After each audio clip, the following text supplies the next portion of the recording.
Easy. All right.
So we're going to Texas.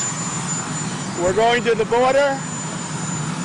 Just spoke to some of my friends in Arizona. We have tremendous support. The Republicans are extremely united. They all want to see something happen, but they're extremely united. And I don't think I've ever seen unity like this in the Republican Party. The media, which I call the opposition party, a lot of the media, in coordination with the Democrats, they're not talking about the Democrats folding. For instance, this morning a number of people came out and said you do need very strong border security, and that includes a wall or whatever it is. A number of Democrats said that, but people don't like to report on it. We have tremendous unity in the Republican Party. It's really a beautiful thing to see. I don't think there'll be any breakaway because they know we need border security and we have to have it. And the only way you're going to have border security, there's only one way.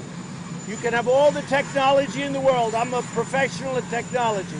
But if you don't have a steel barrier or a wall of some kind, strong, powerful, you're going to have human trafficking, you're going to have drugs pouring across the border, you're going to have MS-13 and the gangs coming in, and we've done record apprehensions. We're doing a great job, but we need help.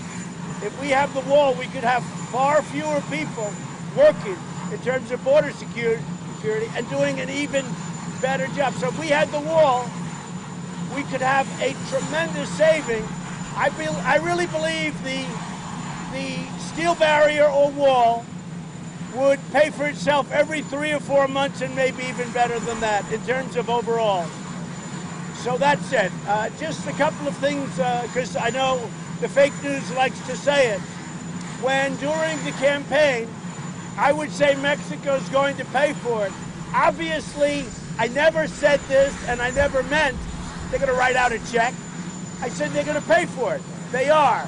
They are paying for it with the incredible deal we made called the United States, Mexico, and Canada USMCA deal.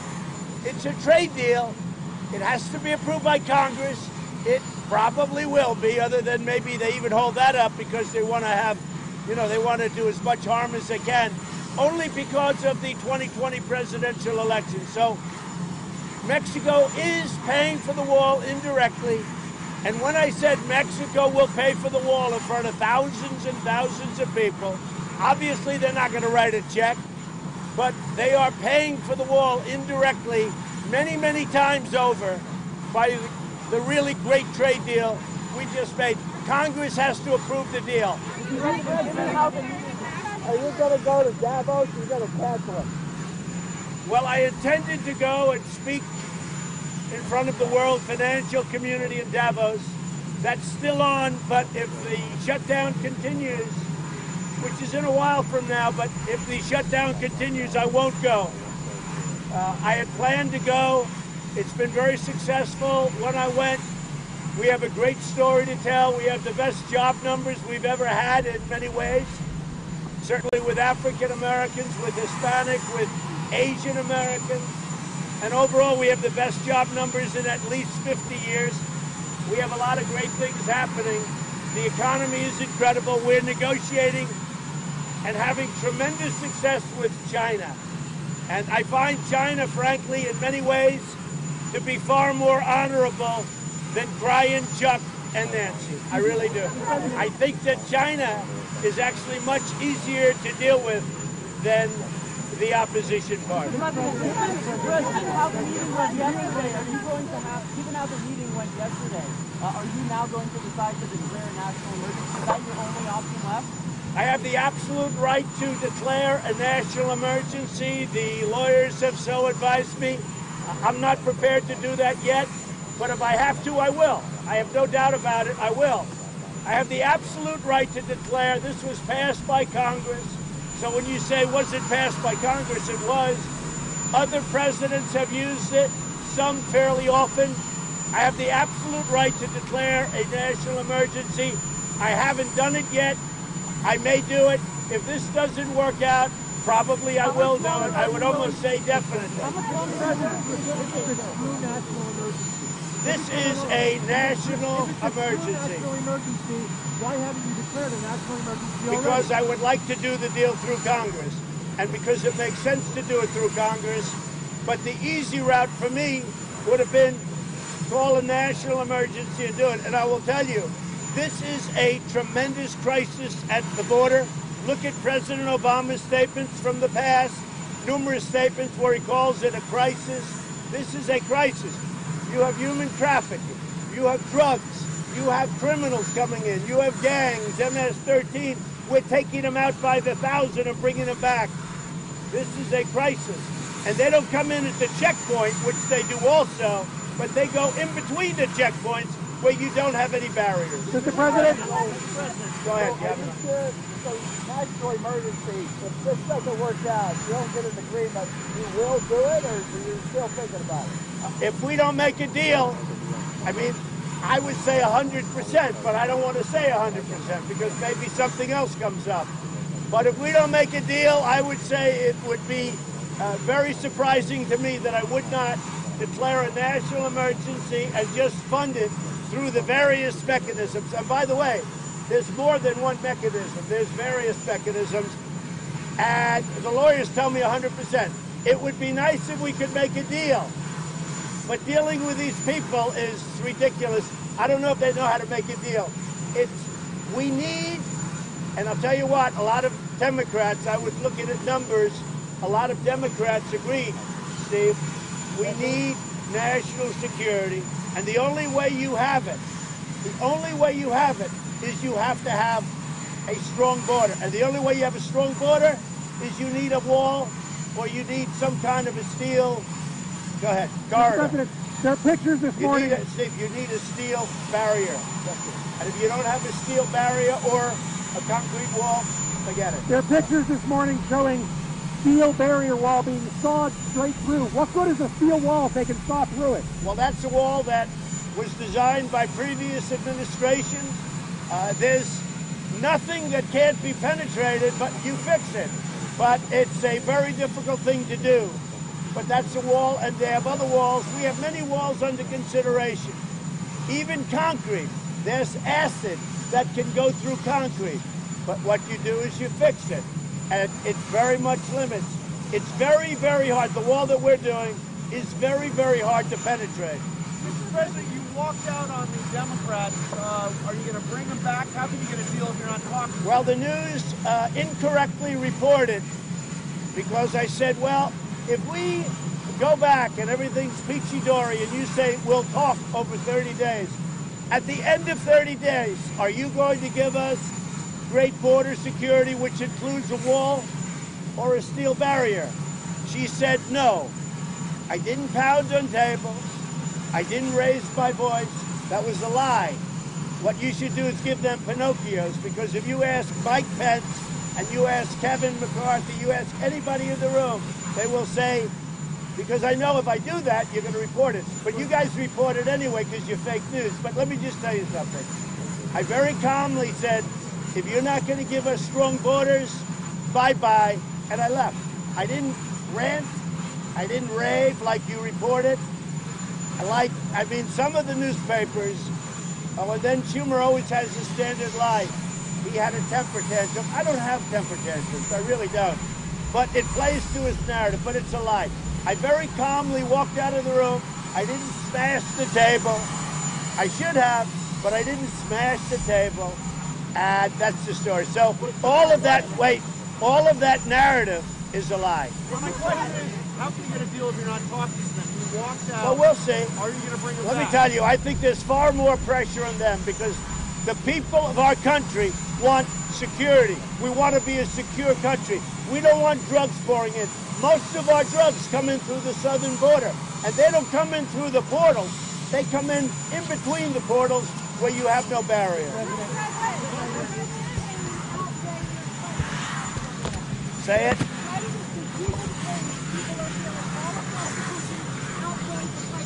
Well, you know who has more human pain? The parents of people who had children killed by an illegal immigrant that should have never been in the country. You know who has more human pain? The husband that lost the wife, or the wife that lost the husband to an illegal immigrant that came in 5 or 6 times that shouldn't be here. That's the human pain. And the people that will be paid, but maybe a little bit later, those people, many of them are on my side. They want to see border security. And by the way, NBC may be the most dishonest reporters of all time.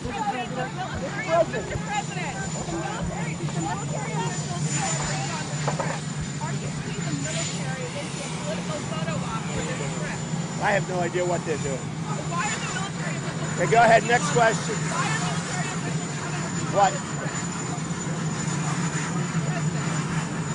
I can't hear you.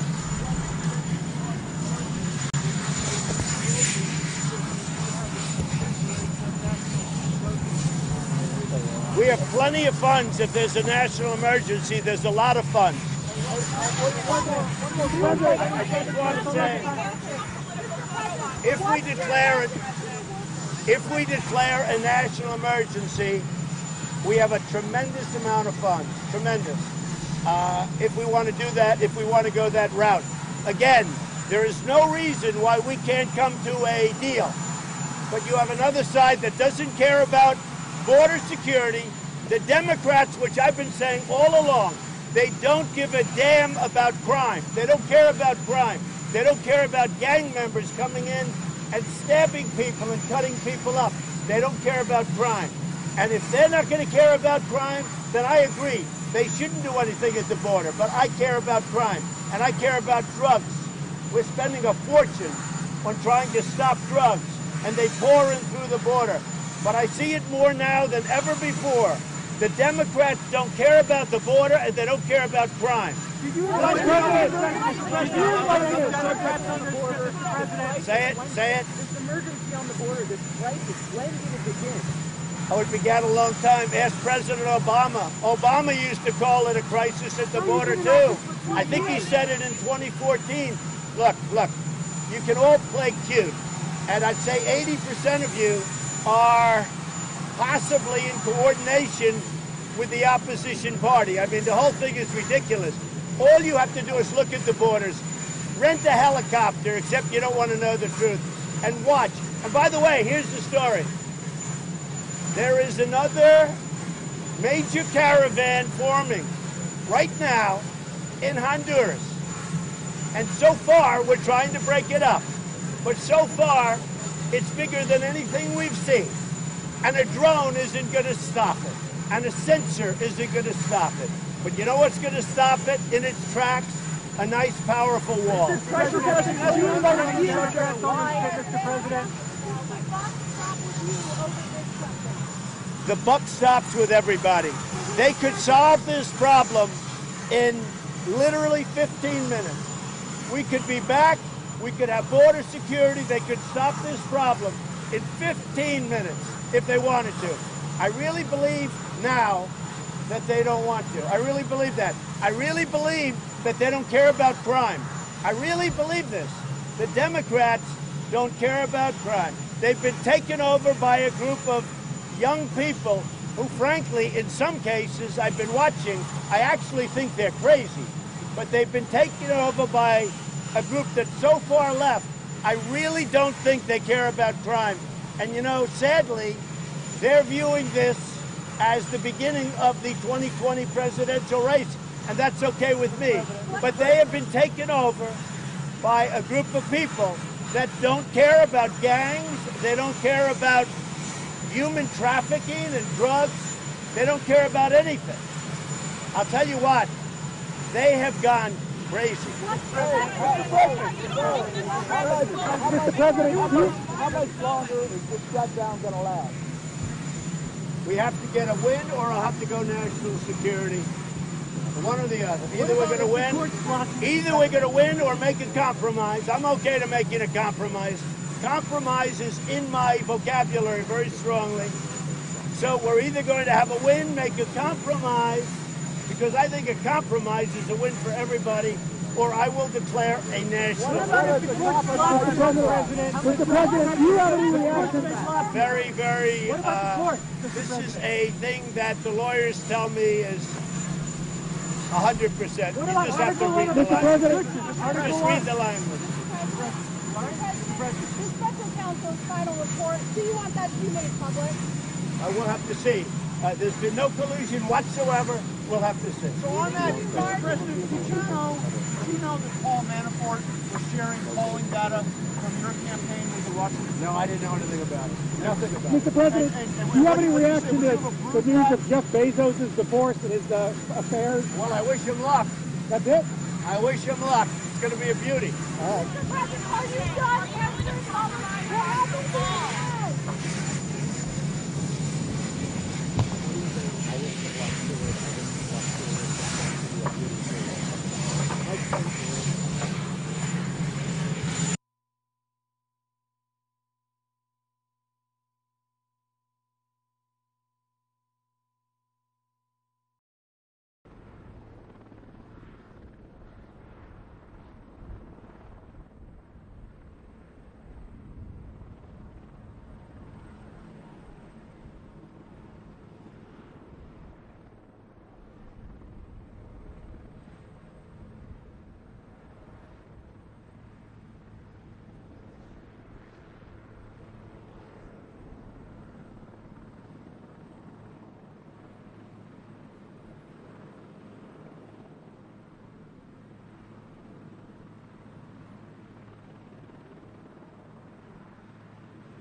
So why the tale of two completely Democratic parties? Why does the Speaker of the House compelled to denounce as immoral the very kinds of structures that her own party leaders recently praised as essential? Why does my Democratic colleague, the Democratic leader, feel the need to prolong this partial government shutdown to avoid getting more of the same investments he used to vote for?